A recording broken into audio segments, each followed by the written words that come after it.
اور غلام تو ملکیت ہوتا ہے، زندہ کا ذبح کر دے تبھی کوئی پوچھنے والا نہیں۔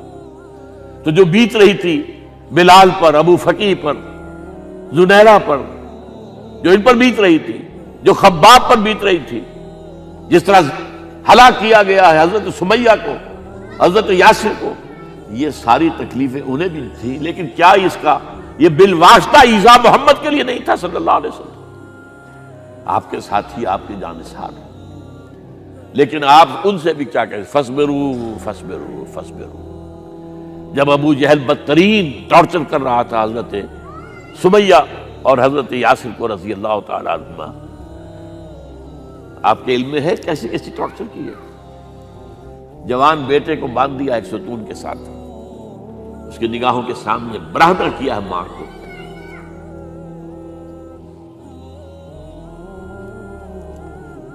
ہاتھ میں ایک مورتی ہے،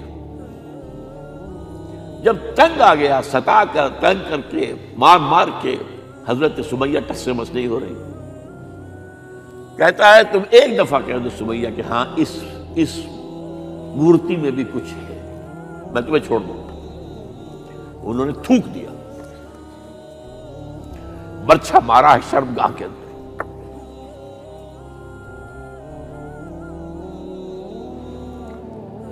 کتنی تکلیف پہنچی ہوگی ان کو، لیکن آپ گزر رہے، اصبروا یا آل یاسر فإن موعدکم الجنہ، اے یاسر کے گھر والوں صبر کرو، تمہارے استقبال کی تیاریاں ہو رہی ہیں جنت میں۔ یہ سیرت کوئی بناتا سناتا ہے؟ یہ سیرت یاسر کے ساتھ کیا کیا ہے؟ 4 اونٹ نر سانڈ، اور ان کے ساتھ رسے باندھ کر ایک رسے سے ان کا ایک بازو باندھا، ایک سے دوسرا بازو، ایک سے ایک ٹانگ، دوسرے سے دوسری ٹانگ، انہیں دوڑایا ہے کہ پرکھتے ہو جیسے قسم کے۔ یہ دین ایسے ہی قائم نہیں ہوا، عدل و انصاف کا نظام ٹھنڈے ٹھنڈے قائم نہیں ہوتا،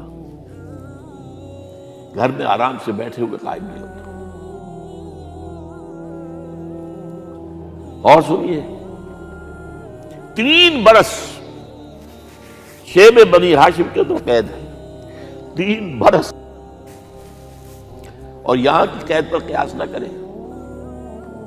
یہاں تو جیل میں کھانے کو ملتا ہے، راشن ملتا ہے، جیسا بھی ملتا تو ہے نا، اور لیڈروں کے لیے تو class A class B class ہے، آپ تو ان کا تو لیڈر تو لوگ جب آتے ہیں جیل کاٹ کر معلوم ہوتا ہے کہ شاید کسی صحت افزا مقام سے تشریف لا رہے ہیں۔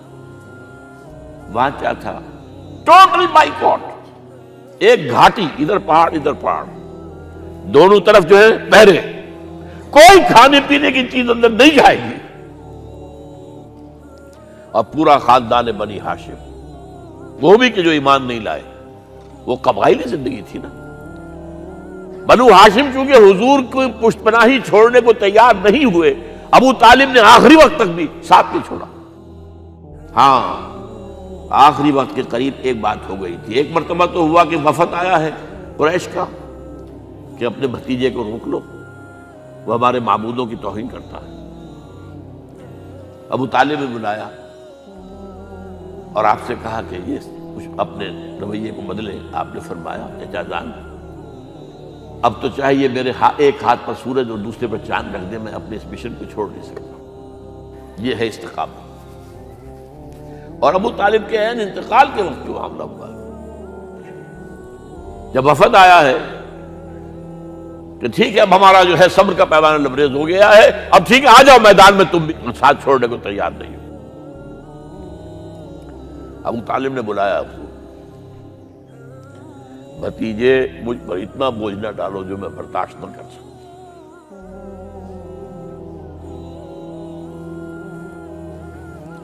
حضور کی آنکھوں میں آنسو آ گئے۔ چچا جان، اب تو یا یہ بات بری ہوگی یا میں اپنے آپ کو ختم کر دوں، اسی میں ختم ہو جائے۔ بہرحال شیب بنی ہاشم میں 3 برس اس حال میں گزرے ہیں، ٹوٹل بائیکاٹ، کوئی کھانے پینے کی نہیں۔ کچھ لوگ تھے شریف النفس، مثلا حکیم بن حزام تھے رضی اللہ تعالیٰ، اور بعد میں ایمان لے آئے. حضرت خدیجہ کے وہ رشتہ دار تھے. وہ پہاڑ پر چڑھ کر ایک طرف سے رات کی تاریکی میں، دونوں دروازے تو بند ہیں، پہاڑ پر چڑھ کر چوٹی سے نیچے اتر کے کوئی چیزیں کھانے پینے کے دے آئے بس صلی اللہ علیہ وسلم. کوئی اور ایک آدھ ہوگا ایسا. یہاں تک نوبت آئی ہے کہ بنی ہاشم کے یہ پھول جیسے بچے معصوم بھوک سے بلبلا رہے ہیں، اور اس کے سوا کچھ نہیں ہے کہ سوکھے چمڑے ابال کر اس کا پانی ان کے حلق میں ٹپکا دیا جائے.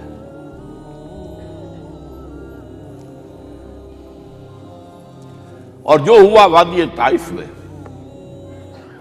جب مکے والوں نے فیصلہ کر لیا کہ آپ قتل کر دو، ابو طالب بھی فوت ہو چکے ہیں، اب کوئی اندیشہ نہیں، کوئی خانہ جنگی شروع نہیں ہوگی، کوئی انٹرا ٹرائبل وار نہیں ہوگی، تو آپ طائف گئے ہیں. شاید وہاں کے 3 سردار تھے بڑے، اور یہ طائف اصل میں قریشی کا سمجھیے کہ یہ ان کا گرمیوں کا یہ صحت افزا مقام تھا. یہ تمام جو سردار تھے مکے کے، ان کی جائیدادیں وہاں تھی، باغات تھے، اور وہاں کے بھی 3 سردار تھے. تو شاید ان میں سے کسی کو اللہ توفیق دے دے. وہاں گئے ہیں اور صرف ایک ساتھ ہیں، حضرت زید بن حارثہ. حضرت ابو بکر بھی ساتھ نہیں تھے، سائے کی طرح ساتھ رہنے والا بھی ساتھ نہیں تھا. وہاں جا کر جو آپ نے تینوں سے بات کی ہے، تینوں نے وہ باتیں کہی ہیں جو کلیجے کو چیر جائیں. تمہارے سوا کوئی اللہ کو نہیں ملا تھا رسول بنانے، جاؤ چلے جاؤ. ایک کہتا ہے فوراً چلے جاؤ یہاں سے، اس لیے کہ ہو سکتا ہے کہ تم سچے ہو تو کہیں میں تمہاری توہین نہ کر دوں، اور یہ بھی ہو سکتا ہے تم جھوٹے ہو تو جھوٹے کو میں منہ نہیں لگانا چاہتا.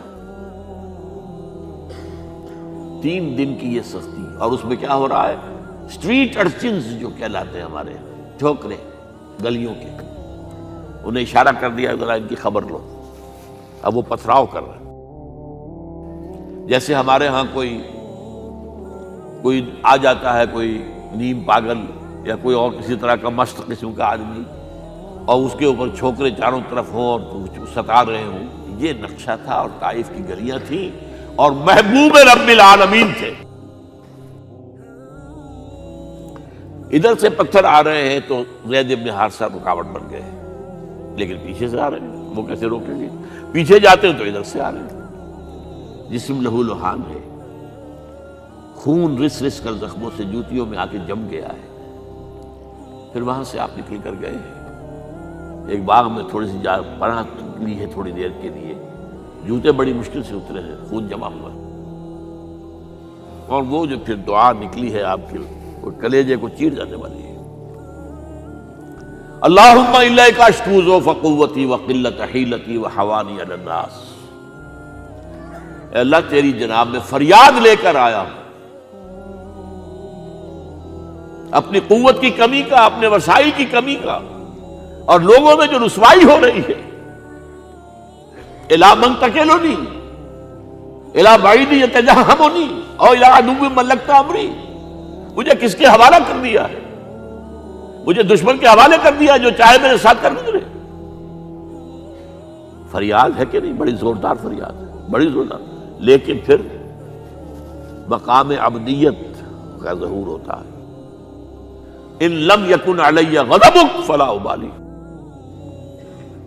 اے اللہ اگر تو ناراض نہیں ہے، مجھے اندیشہ یہ ہو گیا کہ کہیں تو ناراض تو نہیں ہو گیا، کہیں تو نے میرا ساتھ تو نہیں چھوڑ دیا. اگر تو ناراض نہیں ہے تو مجھے کوئی پرواہ نہیں، جو ہو سو سر تسلیم خم ہے جو مزاج یار میں آئے. واپس آئے ہیں تو مکے میں داخل نہیں ہو سکتے تھے، وہاں تو قتل کا فیصلہ ہو چکا.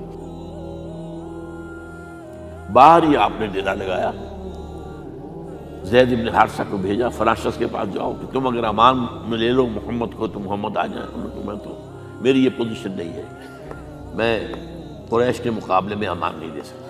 دوسرے کے پاس بھیجا، اس نے بھی کچھ ایسے جواب دے دیا. تیسرے کے پاس جب گئے حضرت زید، مطعم بن عدی، اس نے کہا ٹھیک ہے میں امان دیتا ہوں محمد کو وہ آ جائے مکے میں۔ حضور سے آگے کہا، حضور نے فرمایا نہیں جا کر کہو، آ کر لے کر جا۔ کیوں؟ کیا پتا اچانک جو ہے میرے داخل ہوتے ہی کوئی مجھ پر حملہ کرے، قتل کر دے۔ وہ تو یہ کہہ سکے کہ ہمیں کیا پتا تھا کہ مطعم نے جو ہے امان دی ہے، I never knew it۔ اب یہ قبیلے کے اندر یہ ہوتا تھا کہ ایک نے امان دے دی، سب کی طرف سے امان دی۔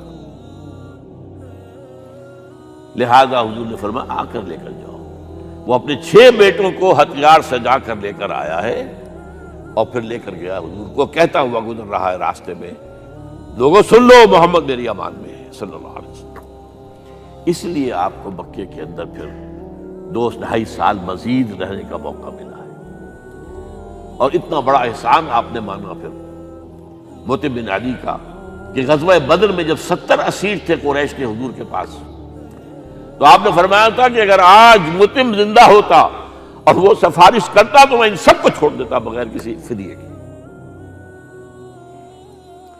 بہرحال یہ چند باتیں میں نے آپ کو بتائی ہے، باقی تو یہ کہ غار ثور ہے کیسی کیسی، اور پھر غزوہ بدر سے پہلے کی رات ہے، اور وہ آپ کا زندگی کا طویل ترین سجدہ ہے اس میں، جہاں تک یہ الفاظ بھی آپ نے کہہ دیا اللہ اگر کل یہ جو 313 یہاں جمع ہیں اگر یہ ختم ہو گئے تو پھر قیامت تک تیرا نام لینے والا کوئی نہیں ہوگا، میں آخری رسول اور میری یہ 15 برس کی کمائی ہے۔ اس وقت کہا حضرت ابوبکر نے، وہ پیردار کی حیثیت سے کھڑے تھے، کہ حسبک حسبک حضور بس کیجئے بس کیجئے۔ بہرحال بدر ہے، احد ہے، زخمی ہوئے ہیں، دندان مبارک شہید ہوئے ہیں، خون اتنا بہا ہے کہ بے ہوش ہو گئے ہیں، اور خبر اڑ گئی ہے کہ آپ شہید ہو گئے۔ یہ سب کچھ، اور سب سے بڑھ کر حمزہ کی لاش سامنے آئی۔ کیسی لاش؟ ناک کٹی ہوئی ہے، کان کٹے ہوئے ہیں، پیٹ چاک کر کے کلیجہ چبایا ہوا ہے۔ کس طرح برداشت کیا ہوگا آپ نے؟ اپنے اوپر طاری کر کے دیکھیں، یہ حمزہ کون ہے؟ چچا ہے، دودھ شریک بھائی ہے، خالہ داد بھائی ہے، ساتھ کا کھیلا ہوا ہمجولی ہے، اور اس کی لاش ہے۔ جو قلب اطہر پر بیت رہی تھی وہ مدینے میں آ کر ایک بڑا ماحول بدلا ہوا تھا، تب وہ بات سامنے آ گئی۔ جب آپ مدینے واپس تشریف لائے ہیں تو ظاہر بات ہے کہ زیادہ انصار کے لوگ تھے جو شہید ہوئے تھے۔ بدر میں مہاجرین تو میرے خیال ہے 1/4 تھے نمبر کے اندر، 3/4 تو انصاری تھے۔ اسی طریقے سے احد کے اندر معاملہ ہے، تو مختلف گھروں سے عورتوں کے بین کرنے کی آوازیں آ رہی تھی، اس لیے کہ اس وقت تک بین کرنا حرام نہیں قرار دیا گیا تھا، ممنوع نہیں تھا۔ آوازیں سن کر حضور کی زبان مبارک سے نکل گیا اما حمزہ تو فلا بواکی لہو، ہائے حمزہ کے لیے تو کوئی رونے والی بھی نہیں ہے۔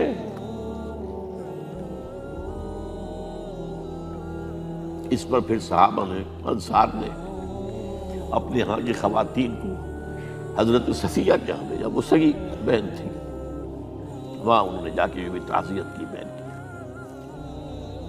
غزوہ احزاب کا آپ نے سن لیا،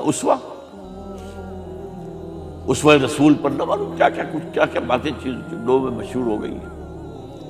اسوہ کا لفظ آیا کہاں ہے قرآن میں؟ سورہ احزاب میں۔ وہ اسوہ کیا تھا؟ جب خندق کھودنے کا فیصلہ ہوا ہے تو خندق کھد رہی ہے، حضور بھی لگے ہوئے ہیں، بھاری بھاری پتھر اٹھا کر کندھے پر لا کر باہر پھینک رہے ہیں، پتھریلی زمین تھی، ایک پتھر کسی سے ٹوٹا نہیں تھا، تو حضور نے جو ہے 3 دفعہ جو اس کے اوپر ضرب لگائی تب ٹوٹا ہے۔ لیکن یہ کہ کئی دن کے فاقے ہو چکے تھے، کھانے کو کچھ نہیں، پورا محاصرہ تھا، 12,000 کا لشکر گھیرے ہوئے، یہاں تک کہ آپ کو معلوم ہے کہ گھروں کے اندر بیت الخلا تو نہیں ہوتے، باہر جاتے تھے قضاء، اس کا کوئی امکان نہیں۔ شدید ترین آزمائش جو ہوئی ہے اس کا نتیجہ ایک طرف یہ نکلا کہ منافقین کا نفاق ان کی زبانوں پر آ گیا۔ قرآن مجید میں ہے یہ انہی آیات میں، ما وعدنا اللہ ورسولہ الا غرورا، ہمیں تو اللہ اور اس کے رسول نے دھوکہ دے کے بروا دیا۔ ہم سے کہا تھا کہ قیصر و کسریٰ کے خزانے تمہارے قدموں میں آئیں گے، اور حال یہ ہے کہ اب رفع حاجت کے لیے باہر نہیں جا سکتے، کھانے کو کچھ نہیں۔ اس وقت کچھ صحابہ آئے ہیں حضور صلی اللہ علیہ وسلم سے، دیکھیے فاقے سے کمر دوہری ہوئی جا رہی ہے، ہم نے اپنے پیٹوں پر پتھر باندھے ہوئے، چادروں کے ساتھ پتھروں کو کسا ہوا تاکہ کمر سیدھی رہے۔ حضور نے اپنا کرتا مبارک اٹھا کر دکھایا، 2 پتھر میں۔ یہ ہے اسوہ، یہ ہے آپ کی سنت، آپ کا اسوہ حسنہ۔ لیکن اس اسوہ حسنہ سے فائدہ کون اٹھا سکتا ہے؟ لقد کان لکم فی رسول اللہ اسوۃ حسنۃ لمن کان یرجو اللہ والیوم الآخر وذکر اللہ کثیرا۔ اسوہ تو اپنی جگہ ہے، قرآن میں ہدایت سب کے لیے، ھدی للناس، لیکن فائدہ اٹھائیں گے صرف متقین، ھدی للمتقین، ہے سب کے لیے، اسوہ سب کے لیے ہے، لیکن استفادہ وہی کر سکے گا جو 3 شرطیں پوری کرے: اللہ اور یوم آخر پر ایمان، اور اللہ کا ذکر کثرت کے ساتھ۔ بہرحال یہ میں نے آپ کے سامنے اس حوالے سے رکھا ہے، یہ اسوہ جو ہے حضور کا، یہ ہم پر اتمام حجت ہے۔ دیکھیے نوٹ کیجئے، پوری نوع انسانی پر اتمام حجت، اسلام کا نظام عدل اجتماعی جو قائم کر کے دکھا دیا، حجت قائم ہے۔ اسے انگریزی میں کہتے ہیں اٹس ڈویبل، کیا جا سکتا ہے، یہ کام ہو سکتا ہے، اس لیے کہ زمین پر قدم بہ قدم چل کر یہ انقلاب آیا، محنت سے آیا، مشقت سے آیا، ایثار سے آیا، قربانیوں سے آیا، تکلیفیں جھیل کر آیا، صبر و مصابرت سے آیا، استقامت و مقاومت سے آیا۔ یہاں پر معجزوں کی کار فرمائی نہ ہونے کے برابر ہے۔ یہاں دھوپ سے بچانے کے لیے کوئی اللہ نے صاحبان نہیں دیا، ظل اللہ علیکم الغمام، اور بھوک سے بچانے کے لیے من و سلوہ نازل نہیں ہوئے۔ غزوہ تبوک میں ایسا بھی ہوا ہے کہ 3 مجاہدین کا 24 گھنٹے کا راشن ایک کھجور، ایک نے منہ میں رکھی، کچھ چوس لی، کچھ گلوکوز چلا گیا اس میں سے، دوسرے کو دے دی، اس نے چوس لی، پھر تیسرے کو دے دی۔ من و سلوہ نازل نہیں ہوئے۔ محنت، مشقت، ایثار، قربانی، صبر، مصابرت،